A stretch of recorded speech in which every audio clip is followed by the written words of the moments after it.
지금부터는 우리가 기본적으로 이제 영어를 독해를 할 때 알아야 되는 기본적인 문법이 있어. 그러니까 우리가 화요일에 수업을 할 때도 이제 마트텅으로 독해를 했었잖아. 근데 그때 이제 너도 느꼈겠지만 이제 뭔가 단어는 당연히 지금 너무 중요하고, 왜냐면 단어를 모르면 해석을 하기가 되게 어려워져. 그래서 뭔가 단어를 몰라도 단어를 유추할 수 있는 테크닉이 좀 있는 학생들은 약간 어림짐작으로 해가지고 그냥 이런 내용이구나 이렇게 해서 푸는 경우도 있는데, 그게 많지가 않은 게 문제야, 그런 학생들이. 그래서 그렇게 확률적으로 우리가 승부를 건다라기보다는 그냥 전통적으로 이제 알려져 있는 안정적인 공부 방법을 알려주는 게 또 쌤의 이제 역할이기 때문에, 그래서 단어는 어쩔 수 없이 그냥 해야 한다. 잘 성실하게 외워라. 이런 이야기도 다시 한번 강조를 하고, 그리고 이제 한 가지 더 중요한 건 뭐냐면, 근데 독해를 할 때 이게 단어만 안다고 또 독해가 다 되는 건 아니야. 왜냐면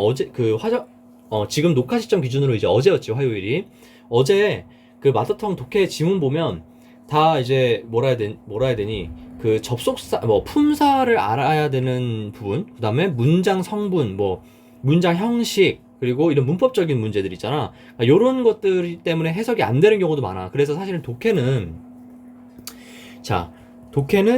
어떤 게 가장 기본이 되느냐라고 했을 때, 어휘, 그리고 문법이야.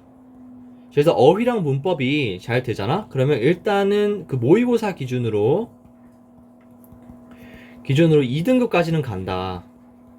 근데 이제 2등급에서 1등급을 넘어가려고 하려면 여기 이제 문해력이 들어가. 이거 문해력이 뭐냐면, 우리 어제 이제 수업할 때 계속 그런 게 있었지. 그래서 쌤이 계속 물어봤잖아. 자, 그래서 한 줄 요약하면 뭐냐라고 했을 때, 한 줄 요약. 질문을 읽고 이거를 요약할 수 있어야 돼. 무슨 내용인지. 그게 문해력이야, 문해력. 그래서 그걸 확실하게 못하고 감에 의존을 하잖아? 그러면 이게, 그때 아까 분명히 선생님이 어제 얘기했듯이, 보기에 예를 들면 이런 질문 있었지 않니? 마우스 나오면서 이제 우리가 입이라는 거는 면역 체계에 있어서 되게 중요한 어떤 기관이다, 이런 거 있었잖아. 근데 면역이라는 단어는 지문에 없었어, 그때. 근데 쌤이 계속 면역이라는 단어를 언급을 했어. 뭐 할 때? 한 줄 요약할 때. 왜 그랬냐? 지문 밑에 우리가 1번부터 5번까지 오지선다형 중에 하나를 골라야 되잖아. 그때 이 면역이라는 키워드가 나올 확률이 높기 때문이야. 그래서 그걸 머릿속으로 생각을 하면서 읽는 사람과 그렇지 않은 사람은 아예 문제를 푸는 속도가 달라진다는 거.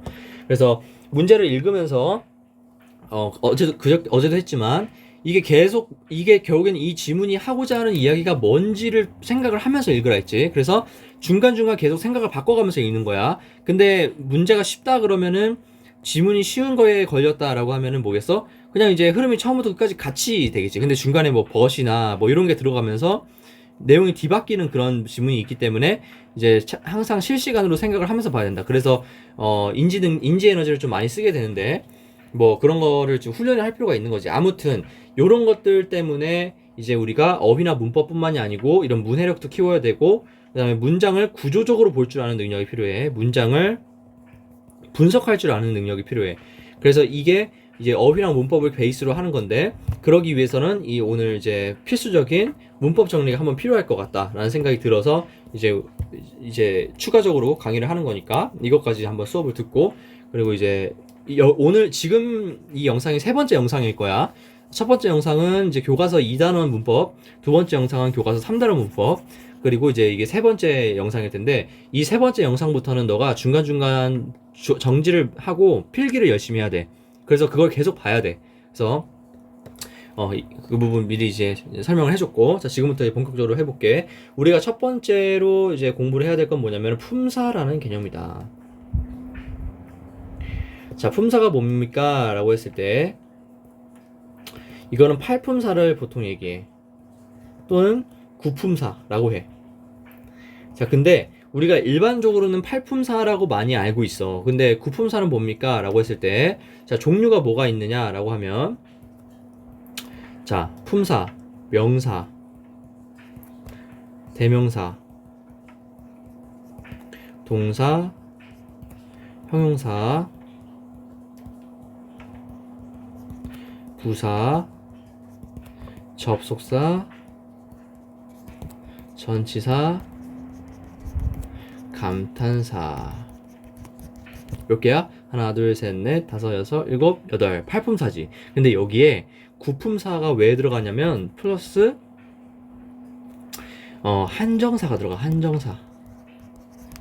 자, 근데 이 한정사라는 개념은 설명을 하려고 그러면 내용이 좀 추가가 돼, 많이. 그래서 길어져서 요거는 만약에 학교에서 한정사라는 개념을 먼저 선생님이 언급을 한다라고 하면 쌤한테 바로 알려줘. 그럼 이 한정사 개념을 다시 추가로 알려줄게. 근데 그전에는 한정사라는 개념을 미리 알고 있어서 이득이 되는 부분은 크지 않아. 그래서 일단 우리가 알고 있어야 될 건 여기서부터 여기까지 팔품사. 그래서 왜 품사라고 해? 뭐뭐 사로 끝나는 애들. 그래서 이거는 문장의 아니 단어의 뭘 나타내는 거니? 종류, 분류를 하는 거야. 그치? 자, 이서준이라는 이름은 뭐겠어? 품사. 명사지? 이서준은 이 사람의 이름을 나타내는 거니까 우리 명사에 분류를 해놓자. 이런 취지야. 오케이? 그리고 먹다 보니 동사지 이거. 먹는 행위를 나타내는 거. 이거는 동사라고 분류를 하자. 이런 약속이야. 영어에서. 자, 다시 팔품사는 뭐다? 단어의 종류 또는 분류다. 그래서 총 8가지가 있다. 그래서 우리가 자, 그럼 역할이 뭡니까? 라고 했을 때 역할. 자, 명사는 무슨 역할을 하냐? 라고 했을 때 주어, 목적어, 보어 자리에 온다. 주어, 목적어, 보어 자리에 쓰인다. 오케이, 여기까지. 그리고 뭐도 마찬가지다. 대명사도 마찬가지다. 대명사도 마찬가지야. 명사랑 대명사는 항상 세트로 같이 다니기 때문에. 그리고 자, 우리가 동사는 이미 알고 있지. 어떤 뭐야? 서술어 자리에 오는 거. 서술어 자리에 온다.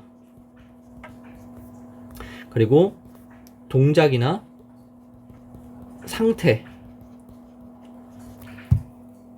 를 나타낸다. 그리고 우리가 자, 요 형용사 얘는 뭐니? 명사를 또는 대명사를 수식해 주는 거. 그래서 이렇게 알고 있으면 되고, 부사는 뭐니? 부사는 또 했지. 아까 뭐였어? 동사. 자, 짧게 쓸게. 동사, 형용사, 다른 부사, 문장 전체를 수식한다. 그래서 자, 형용사랑 부사는 둘 다 문장 성분으로서는 뭐가 오냐면 수식어 자리에 온다. 자, 공통점 보이지 지금? 무슨 어로 끝나지 다 수식어 자리에 온다. 그리고 접속사 전치사 감탄사는 특수 품사라서 접속사는 알고 있지. 절과 절을 연결해 주는 거. 전치사는 시간이나 장소나 뭐 이런 거 나타내는 거지. 뭐 in 뭐 at 뭐 이런 거. 이거 전치사지. 이런 것들. 그 다음에 감탄사는 뭐 와우 뭐 웁스 뭐 이런 거 얘기하겠지. 되게 안 중요하지만 그냥 이제 활품사 안에 들어가 있어.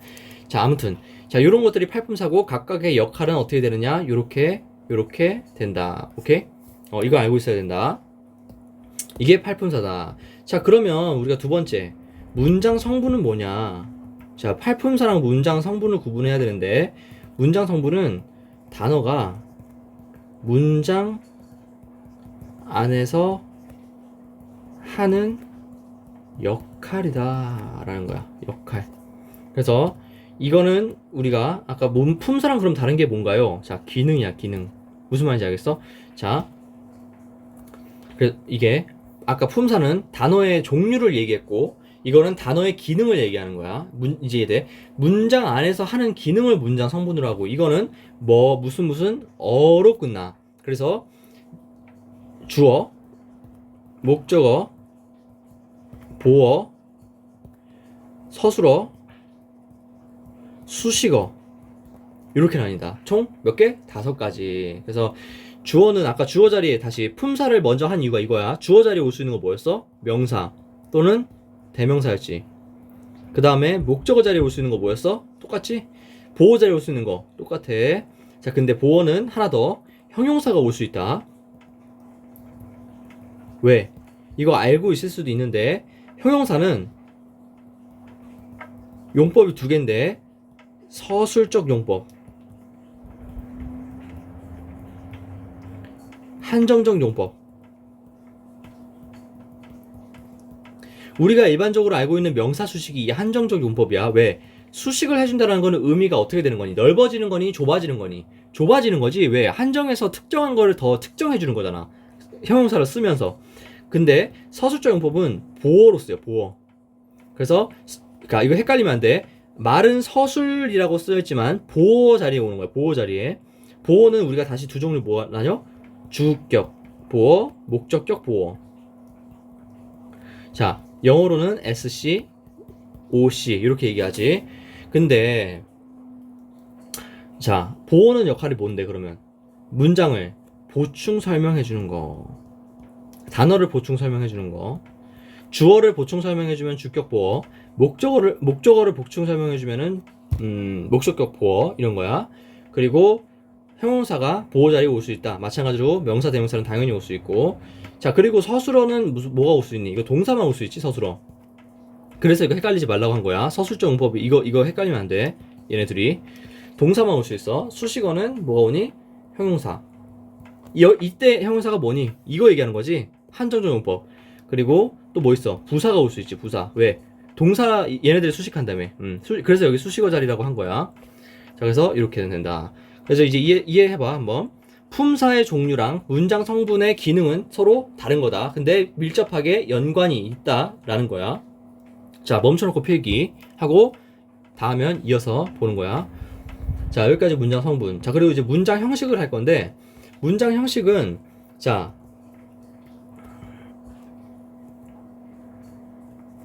문장 형식 총 몇 가지 있니? 5개 있지. 1형식, 2형식, 3형식, 4형식, 5형식. 자, 이렇게. 자, 1형식은 구조가 어떻게 돼? 주어, 동사. 자, 근데 봐봐. 문장 성분이랑 품사는 다른 거라 했지. 근데 우리가 일반적으로 주어, 동사, 맨날 주어, 동사 하지. 근데 이거 맞는 표현일까? 자, 지금 얘기할게. 이거 틀린 표현이야. 왜? 앞에 주어를 썼다라는 거는 문장 성분으로 이제 분석을 하겠다라는 거야. 근데 그러면서 뒤에는 왜 동사로 얘기해? 품사인데. 자, 그래서 원래 올바른 표현은 뭐야? 주어, 서술어다. 이제 이해됐니? 이해하기 쉽도록 동사라고 이야기하는 거지. 원칙적으로 문장 성분으로서는 주어랑 서술어랑 얘기해야 돼. 만약에 동사를 때려주고도 쓰고 싶다. 그럼 주어로 쓸 게 아니고 앞에 명사나 대명사 이렇게 쓰든가. 근데 이런 식으로는 잘 안 쓰잖아, 그지? 그래서 이거 한번 우리가 알아야 된다. 그래서 지금부터는 우리가 제대로 된 걸로 할 거야. 이거 주어 동사 아니고 주어, 서술어 이렇게 이야기한다 했어. 그리고 이 형식 문장은 뭐였니? 주어, 서술어, 무슨 보어? 주격, 보어지. 주어를 보충 설명해 주는 거. 자, 이거 선생님 이거 SC 뭔가요? subjective 자, complement. 무슨 말이야? 주어, 보어, 주격, 보어다. 그래서 SC야. 그러면 OC는 뭐야? 오브젝티브겠지? 왜? 이게 목적어잖아. 오브젝트가. 그래서 이렇게 알고 있으면 되고. 근데 뭐 굳이 그냥 편하게 쓰기 위해서 이렇게 하는 거야. 주격보 3형식은 뭐니? 주어, 서술어, 목적어. 4형식은 주어, 서술어, 간접 목적어, indirect object.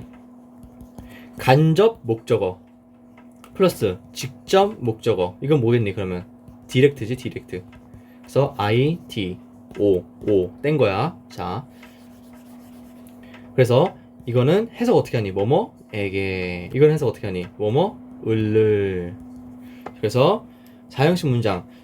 서준이는 이제 강아지에게 먹이를 줬다. 서준이는 주었다. 서준이는 주었다. 강아지에게 음식을. 뭐 이런 식으로. 이게 4형식 문장이지. 자, 그리고 5형식은 뭐니? 주어, 동사, 주어, 서술어, 그다음에 목적어, 목적격, 보어다. 이렇게 가는 거지. 그래서 목적어를 보충 설명해 준다. 목적어를 보충 설명해 주는 목적격, 보어다. 이렇게. 이게 문장의 5형식이야. 그래서 우리가 독해를 할 때는 이게 그래서 문장에 몇 형식인가? 몇 형식인지를 구분해야지만 우리가 뭘 할 수 있다. 해석을 할 수 있어. 해석. 문장이 끊어 읽으면서 여기서 주어 어디 있고 서술어 어디 있고 자, 그 중에 서술어가 어디 있는지를 찾는 게 가장 관건이야, 항상. 그래서 어제도 독해 마더텅 할 때도 계속 선생님이 얘기했지. 서술어 어딨냐? 서술어를 알아야 기준을 잡을 수 있어서 그래. 앞쪽에는 전부 주어고 뒤쪽에는 설명하는 내용이다. 그러면 주어 부가 뭐냐? 자, 서술어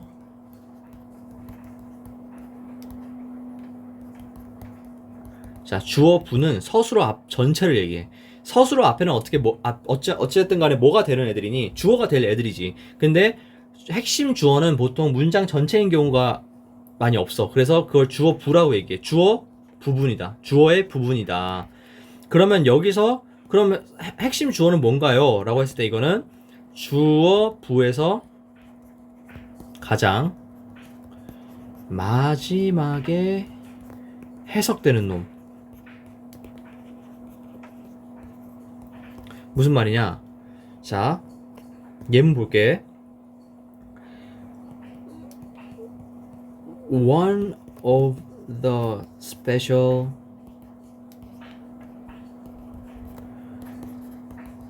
things like that is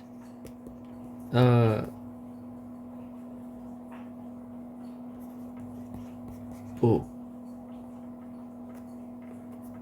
이렇게.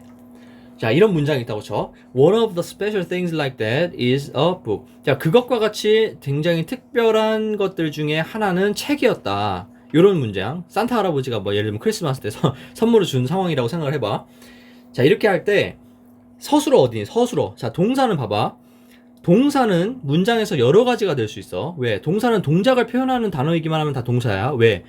품사는 자, 동사는 품사 중에 하나고 품사는 단어의 종류라고 얘기했지. 그러니까 문장 안에서 그 단어의 종류에 해당하는 애들은 여러 가지가 있을 수 있는 거야. 그래서 동사 뭐 여러 가지 있을 수 있는데 여기서는 지금 이제 쉬운 문장이기 때문에 동사가 이거 하나지, 하나. 그래서 이게 동사가 유일한 동사이면서 동시에 서술어 역할을 하는 건데 이제 서술어 역할을 할 수 있는 게 문장에서는 몇 개? 서술어는 문장에서 하나다, 하나. 동사는 여러 개일 수 있어, 여러 개일 수. 그래서 진짜 서술어를 찾는 방법은 이제 독해 문제 풀 때 한번 이제 설명을 해줄게. 어쨌든 여기서 서술어가 뭐냐? 여기지, 여기. 이거잖아, 이거. 그러면 여기 앞부터 여기까지가 뭐라는 거야? 이게 주어 부라는 거야. 근데 여기서 마지막에 해석되는 놈은 뭐니?